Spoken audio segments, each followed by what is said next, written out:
Since the age of 13, I've known that I'm gay. However, when I figured this out, I had no idea what being gay meant for my future. I had great friends, played sports, and liked going to school. On the outside, there was nothing wrong with my life. I was your typical kid. But I knew that if I told people about this part of me, then I would be seen differently. I would be judged for it. So I decided to block this part of me out, to forget about it. And for years to come, I would wake up with shame and fear. These feelings became normal, part of my daily ritual. I was raised a Catholic, and for my freshman year of high school, I attended a Catholic school. And it was here that I learned that being gay was sinful. I learned that if you're gay, you have two options: become a priest or fix it. There was no right way to be myself. And it was at this point that I felt most alone, most inferior, most isolated from those who I loved. I realized that if I got too close to people, then maybe they'd figure me out. And that was scary.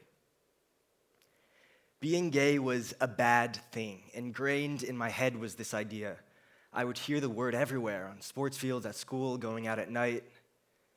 And what I would hear was, "That's so gay," when something annoying happened. Or "You're so gay" if someone did something dumb. Words matter, especially when you closely identify with them. How did the word gay develop this alternative meaning that was so negative? Hearing this hurt. The lonely nights when I would go in the shower and cry my eyes out were endless. I wished that someday I would change, but I knew all that mattered was playing the part, hiding the secret. On March 17th, 2018, St. Patrick's Day, I decided to come out to my mom. As I told her my most feared words, "I'm gay," I sat there paralyzed. I can't compare that moment to anything else that I've ever experienced. But it turned out to be the best decision that I've ever made. She told me that this was just a part of who I am, that people will respect me for my character and the decisions that I make. People will realize that I'm no different than I was before. So I'm still in a closet, but I just took a giant step towards the door.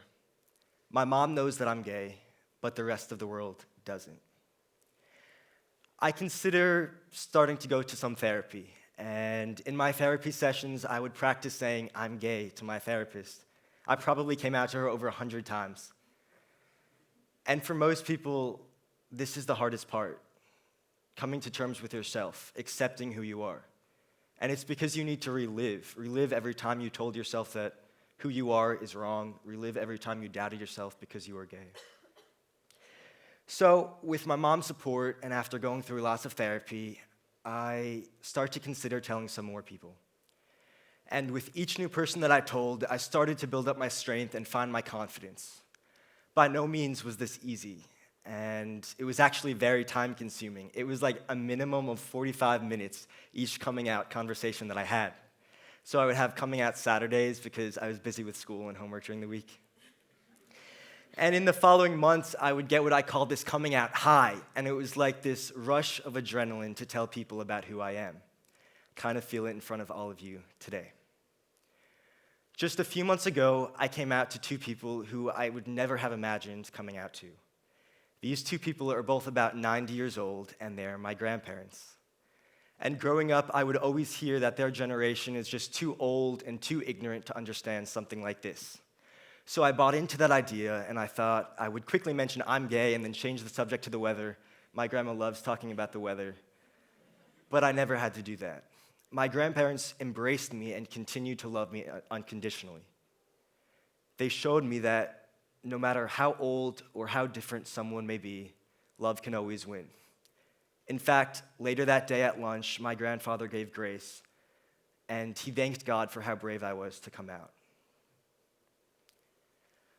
Coming out has taught me one life lesson that I want to share with all of you today.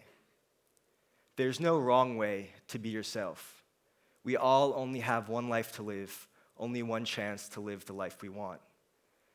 And after coming out, I understood this clearer. Each day I was waking up and going through the motions, living a life that I thought others wanted me to live. I was acting, playing a part that I thought my friends and family wanted to watch. But I came out because I believed that in living my truth, I would find happiness. And having that hope is what drove me to be courageous. Living your truth means not caring about how others will react. It means that you don't fear judgment or disapproval. It means that your happiness comes from within and not from the likes of others. I also came out because I believed that in living my truth, I would inspire others to live their truths. As a kid, I so desperately wanted role models. I wanted people to look up to who were like me, but I couldn't find them. So apart from Ellen and Anderson Cooper, I would turn on the television and look for actors or athletes on ESPN or politicians on the news who were also gay, but they weren't there. It's cyclical. If people live in a closet, there will always be a closet. In order to normalize an issue, people need to stand up and speak out. My hope is that one day, if enough of us realize this, there won't be a closet for anyone to come out of anymore. It won't be something we have to announce. It will just be the norm. There are so many people who are still suffering the way I was a year ago. And I stand here today because I believe that our stories can inspire one another to be courageous. There's no wrong way to be yourself. I don't believe in hiding or acting to please your friends, your family, or anyone else. So, with a minute left until midnight, the theme of today's event, I challenge you all to unapologetically live the life that you want to live. My story may be about coming out, but yours might not be. In fact, yours probably isn't. That doesn't mean that you can't learn anything from me today. We all have our insecurities. We all have parts of ourselves that we like to hide. And we hide them because they are different, and different is scary. Different means that we might be judged. Different means that we might be laughed at or excluded or discredited. I also know this. Being brave is a euphoria-inducing act, and the freedom you feel from letting go of fear, from being honest about yourself with others, is one of life's greatest joys. So like I said, there's no wrong way to be yourself. All you can be is the best version of you. So to anyone who lives in fear of judgment, find the courage to be yourself, because our courage is contagious. Thank you.